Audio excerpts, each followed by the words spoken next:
guys, good morning. It's day 3.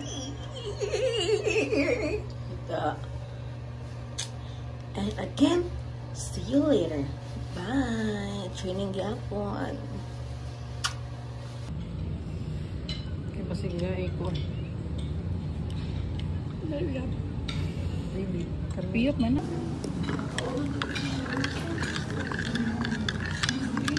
Ng droga. So, diri ang session, itakil mo na tungkol sa pagbalibad sa sitwasyon na matrigger.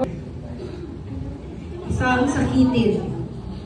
At ang pangalawa ay si Grace. Isa sa breadwinner ng pamilya. At ang bunso ay si Shana. Isang hapon,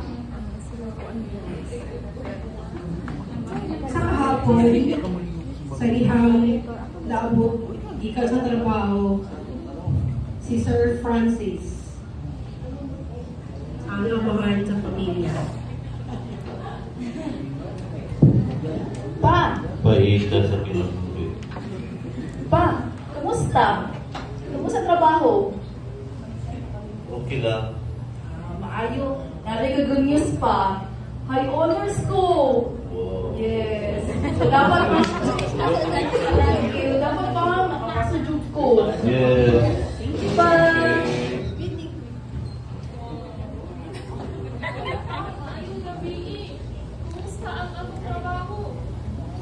Wala na.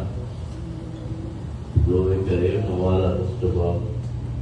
Kung kinala pa, ay kabalaka, maringkapon ko, mangunta ko sa sideline para makakataguyod ang atong pamilya. Lagi. Sige, salamat kayo. Salamat din.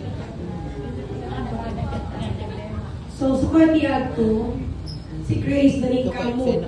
While natrabaho siya sa department store as cashier, pagkagabi, nagapangita siya og sideline. Nagapanglabada siya, nagabantay siya og kanyang bata sa ilang silingan. Para lang makatabang sa iyang pamilya.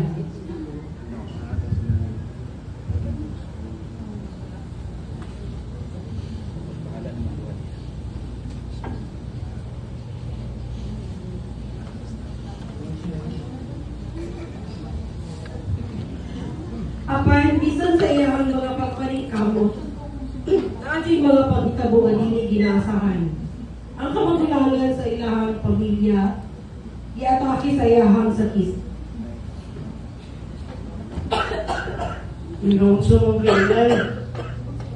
Kaluboy rin akong anak. Kalma lang. Di, naunsaman ka! Di, ate ay! Giubang. Si ate, kayo no! Tulungan namin sa ospital! Sino ba sa ospital?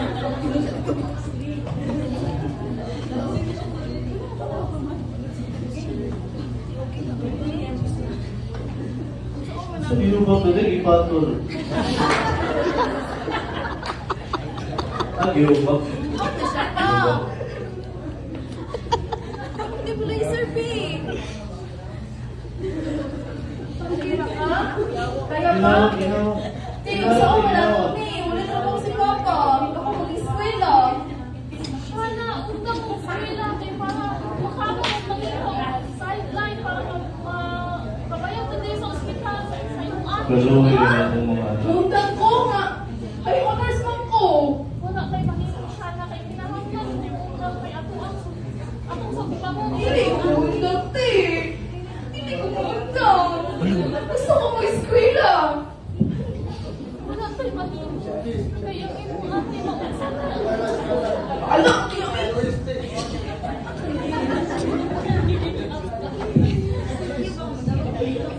Yabot o sa kasimana sa ospital ang kabagulangang anak.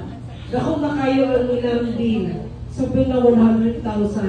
Nalibog na ang amahan o kang katuwang anak kung saan pagpangita o kwarta para ng bayad sa ospital.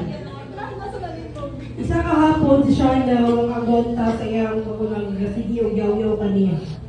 Kaya tungkol na siya yung palayo ng eskwela, gasigi na lang siya laang kanto sa iyang barkada. Nalibog ng money. Adik, Kung siya tinipay. kong history. Uy! Gawin na ako'y nakaingon sa ako ang isa ka kabagkada. Na ako na kay problema. Lagi, uy, pagkakamo makubuan di eskwela. Nilaat yung kay Papa. Ayaw ka balaka, palaan ka kagpangpagana para mawala ang imong pag-uol. Kaming bunitin. Sa man eh? Maunay high power nato.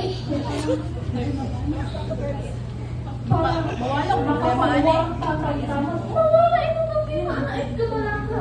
Mawala ko problema, makakuan pa ko. Makakwarta pa ka, makaskila pa ka, ubalit, di ka makaulgam. Pwede na ko ni gamiton. Gamita kang dayong tuyong takong hataran. Ha?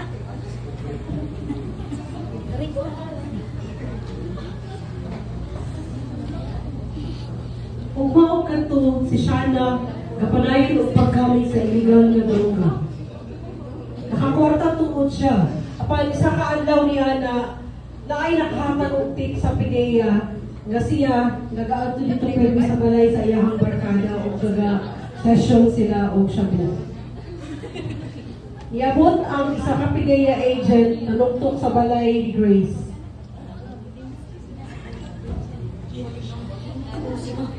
Ayo, ngayon mo sa ngayon mo ang pilihan din. Uy, naggamit ka. Tapos ka rin. Wala ko gagamit. Kung saan rin mo gidala-dala? Wala. Wala. Ano ko gagamit? Tilaw-tilaw na. Ah. Okay, sandalin eh. Okay, sila. Kaya nakautuloy, pumalat. Jerel Muan, ka remember mo ani? Nga dili ta nag-picture sa una. Jerry